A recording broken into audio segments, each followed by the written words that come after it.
علیہ السلام نے فرمایا، بخاری مسلم میں فرمایا، 7 ہلاک کرنے والی چیزوں سے بچنا، اگر ان میں تم چلے گئے تو ہلاک ہو جاؤ گے۔ 7 چیزیں ہیں جو تمہیں ہلاک کر دیں، برباد ہو جاؤ گے، تباہ ہو جاؤ گے، ہلاکت کا سفر ہے یہ، 7 چیزوں سے بچو۔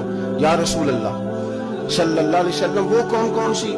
حضور نے فرمایا، اللہ کے ساتھ شریک نہ کرو، ہلاک ہو جاؤ۔ دوسرا، نبی پاک صلی اللہ علیہ وسلم نے فرمایا، جادو نہ کرو، ہلاک ہو جاؤ گے، ہلاک۔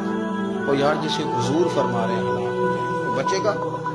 نبی پاک صلی اللہ علیہ وسلم نے تیسرے نمبر پر فرمایا، جس شخص کے قتل کرنے کو اللہ نے حرام قرار دیا ہے اسے قتل نہ کرنا، ہلاک ہو جاؤ۔ چوتھے نمبر پر رسول پاک علیہ السلام نے فرمایا، سود نہ کبھی بھی کھانا، ہلاک ہو جاؤ گے، ہلاک۔